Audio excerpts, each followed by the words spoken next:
A little girl of about 8 wandered through the stillness of a graveyard, clutching a small bunch of wildflowers she had picked on her way. The air was heavy, yet gentle, filled with silence except for the sound of leaves moving in the breeze. As she walked between the rows of gravestones, her eyes fell on a man kneeling by one of them. He was dressed in an expensive suit, the kind that suggested wealth and power, but his posture betrayed him. His shoulders shook, his hands trembled, and tears slipped down his face as though they carried the weight of years of sorrow. The little girl tilted her head, surprised to see someone who seemed to have everything reduced to such fragile grief. Something about his pain pulled her closer. She wasn't afraid. Instead, her childlike innocence filled her with curiosity and compassion.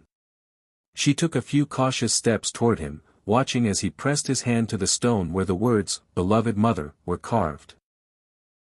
For a moment, she hesitated, sensing she was witnessing something deeply personal. Yet her small heart couldn't ignore the sight. To her, the man wasn't a millionaire or someone distant from her world, he was simply a person in need of comfort. The wildflowers in her hands suddenly seemed meant for more than her own errand.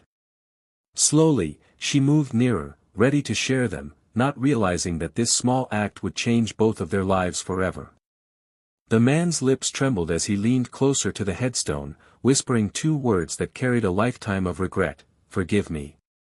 His voice cracked, raw and broken, echoing into the stillness of the graveyard. Those words seemed to hang in the air, heavier than any riches he had ever owned. The little girl, standing just a few steps away, froze. She had never heard a grown man speak with such sorrow, let alone one who looked so powerful. She watched him trace the engraved letters on the stone with shaking fingers, his body folding as though he wished he could bury himself in the earth beside his mother. The little girl's chest tightened. She didn't fully understand his pain, but she recognized the weight of sadness. Children had a way of sensing the truth that adults often hid. Her small hand tightened around the wildflowers she carried. In that moment, her curiosity gave way to empathy. She wasn't thinking about who he was, or why he was crying. All she felt was the pull of those 2 words, as if they were not just meant for the woman resting beneath the stone, but for the world to hear. Something inside her stirred, urging her to step closer, to share the innocence of her heart with this man who had lost his way. Without knowing it, she was about to offer him the only thing his millions never could: understanding. The little girl slowly knelt beside him, her small presence breaking the heaviness of the moment. She laid her bunch of wildflowers gently on the grave, their bright colors softening the cold stone. The man lifted his tear-streaked face, startled by the sudden company of a child. For a moment, he said nothing, unable to process why she was there. "My mommy says love never dies," the girl whispered softly, her voice trembling but sincere. "It just moves into our hearts." The man's breath caught in his throat. He had spent years building empires, chasing wealth, and drowning in guilt, yet this tiny stranger's words pierced straight through him. He stared at her, seeing not just a child, but a messenger of the kind of love he had forgotten existed. His sobs slowed, not because the pain had gone, but because a spark of peace entered where there had only been emptiness. The little girl looked at him with innocent eyes, not judging, not questioning, simply offering comfort the only way she knew how. The simplicity of her gesture, flowers, words, and presence, felt more powerful than any condolence he had ever received.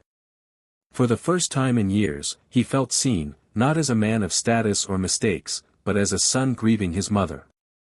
And in that fragile moment, the weight of loneliness began to lift. The girl began to rise, brushing the dirt from her knees, as if her small duty had been fulfilled. But before she could walk away, the man's trembling hand reached out gently, not to hold her back, but simply to pause her for a moment. His eyes, red and swollen, searched her innocent face. "What's your name?" he asked quietly, his voice carrying both gratitude and disbelief that such comfort could come from a child. She smiled shyly, her hands still clutching the empty stems where the flowers had been. "Lily," she whispered. "I just wanted your mommy to have flowers too." Her words struck him deeper than anything else could have. He looked at the small bouquet resting on the grave, so simple yet so meaningful. It was a gift money could never buy. Pure, unselfish kindness. He thought about all the wealth he had amassed, the hollow victories, the deals that made headlines, yet not one of those things had eased the emptiness he carried. But here, this little girl with nothing to give but wildflowers and compassion, had touched a part of his soul he thought was long dead. For the first time in years, he felt something shift inside him. The girl's innocence was a mirror, reflecting the man he once had been, the man his mother would have wanted him to remain. Lily gave him no judgment, no pity, just love in its simplest form. And in that instant, he knew he had been changed.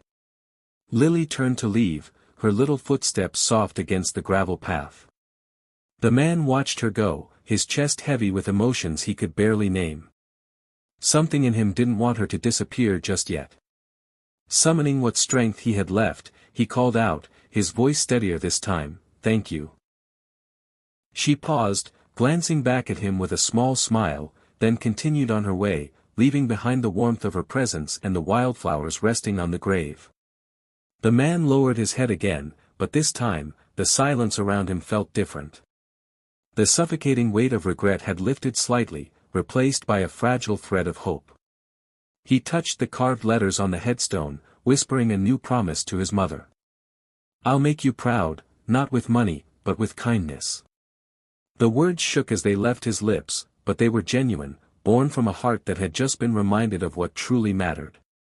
As he stood, the world seemed to look a little different. The suit he wore felt less important.